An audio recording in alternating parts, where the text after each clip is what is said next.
അദ്ദേഹത്തിൻ്റെ കഴിവുകളെ പറ്റി നമ്മളിപ്പോൾ പറയേണ്ട കാര്യമില്ല, എല്ലാവർക്കും അറിയാവുന്ന കാര്യങ്ങളല്ലേ. വളരെ നല്ല സൗഹൃദം കാത്തു സൂക്ഷിച്ചിരുന്ന ഒരാളായിരുന്നു അദ്ദേഹം. അദ്ദേഹത്തിൻ്റെ വിയോഗം എനിക്ക് പേഴ്സണലായിട്ടും മലയാള സിനിമയ്ക്കും മലയാളിക്കും വലിയ നഷ്ടം തന്നെയാണ്.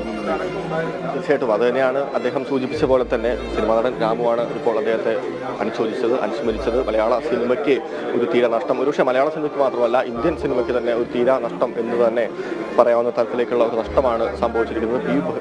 ഭാവഗായകൻ പി ജയചന്ദ്രൻ നഷ്ടപ്പെട്ടിരിക്കുന്നത്. എന്തായാലും ഇന്ന് മുഴുവൻ അമല ആശുപത്രിയിൽ തന്നെ മൃതദേഹം സൂക്ഷിക്കാനുള്ള ഒരു തീരുമാനമുണ്ടായിരുന്നു. അത് തന്നെയായിരുന്നു അല്പസമയം മുമ്പ് വരെയുള്ള തീരുമാനം. എന്തായാലും അദ്ദേഹത്തിൻ്റെ സൂക്ഷിച്ചിരിക്കുന്ന മുറിയാണ് നമ്മളിപ്പോൾ ദൃശ്യങ്ങളിൽ നിന്ന് കാണുന്നത്.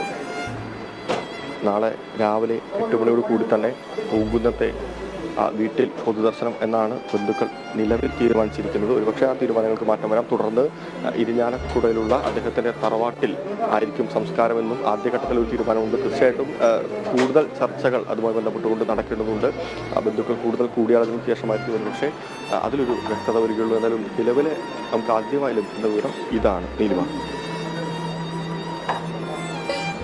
എടുക്കുക, അദ്ദേഹത്തിൻ്റെ പൊതുദർശനം, സംസ്കാരം തുടങ്ങിയുള്ള വിവരങ്ങൾ പ്രേക്ഷകർക്ക് അറിയേണ്ടതുണ്ട്. അത്തരം വിവരങ്ങൾ എടുക്കാൻ ശ്രമിക്കുക. ഇപ്പോൾ KP-യിലേക്ക് പോവുകയാണ്. KP, ഒരു ഗായകൻ എന്ന ഒരു റോൾ വിട്ടിട്ട് അഭിനയത്തിൻ്റെ ഒരു രംഗത്തേക്ക് കൂടി അദ്ദേഹം കടന്നു ചെല്ലുന്ന ഒരു കാഴ്ചയും നമ്മൾ കണ്ടു. നക്ഷത്രങ്ങൾ, ട്രിവാൻഡ്രം ലോഡ്ജ് എന്നീ ചിത്രങ്ങളിൽ അഭിനയിക്കുകയും ചെയ്തു മലയാളത്തിൻ്റെ ഭാവഗായകൻ.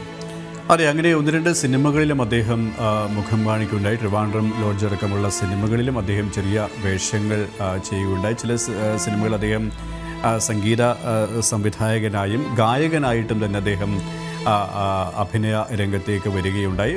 അതൊക്കെയും ആ ചെറിയ സിനിമകളിലെ ചെറിയ വേഷങ്ങളാണെങ്കിലും ചെറിയ റോളുകളാണെങ്കിലും അദ്ദേഹം അതൊക്കെയും ഗംഭീരമായി അവതരിപ്പിച്ചു എന്നതും ശ്രദ്ധേയമാണ്.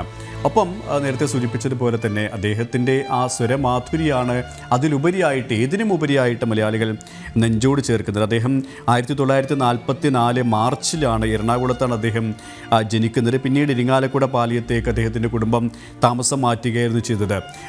പിതാവിൽ നിന്നാണ് അദ്ദേഹം സംഗീതത്തിൻ്റെ ബാലപാഠങ്ങൾ സ്വായത്തമാക്കിയത് എന്നതാണ് ശ്രദ്ധേയം. കുട്ടിക്കാലത്ത് തന്നെ കുറച്ചുകാലം അദ്ദേഹം ചെണ്ടയും പിന്നീട് മൃദംഗവും പഠിച്ചിട്ടുണ്ട്. അതാണ് നേരത്തെ സൂചിപ്പിച്ചതുപോലെ തന്നെ യുവജനോത്സവ വേദിയിൽ മൃദംഗത്തിൽ അദ്ദേഹം കലോത്സവത്തിൽ 1ാം സ്ഥാനം നേടിയിരുന്നു. പിന്നീട് അദ്ദേഹം ഈ പിതാവിൽ നിന്ന് ഈ സംഗീതത്തോടുള്ള താല്പര്യം, ഈ ഗാനരംഗത്ത് അല്ലെങ്കിൽ പാട്ട് പഠിക്കണമെന്നുള്ള ആ ഒരു താല്പര്യം അച്ഛനോട് അറിയിക്കുകയും പിന്നീട് അച്ഛൻ അതിനുള്ള അവസരം ഒരുക്കുകയാണ് ചെയ്തത്. അദ്ദേഹം ആ സ്കൂളിനും വീടിന് സമീപത്തെ ക്രിസ്ത്യൻ പള്ളിയിലൊക്കെ ഈ കുട്ടിക്കാലത്തെ പാട്ട് പാടിയിരുന്നു. കാരണം അങ്ങനെ ചെറുപ്പം മുതൽ തന്നെ ചെണ്ടയായി കഴിഞ്ഞാലും മൃദംഗമായി കഴിഞ്ഞാലും ഈ ഗാനങ്ങളായി കഴിഞ്ഞാലും പാട്ടുകളായി കഴിഞ്ഞാലും പാടാനും താളമിടാനും അദ്ദേഹത്തിന് അത്രത്തോളം താല്പര്യമുണ്ടായിരുന്നു. അത് തന്നെയാണ് അദ്ദേഹത്തിന് പിന്നീട് ഈ സംഗീത രംഗത്തേക്ക് അദ്ദേഹം ജോലി രാജിവെച്ച് തന്നെയാണ് പിന്നീട് മുഴുവൻ സംഗീത രംഗത്തേക്ക് വന്നത്.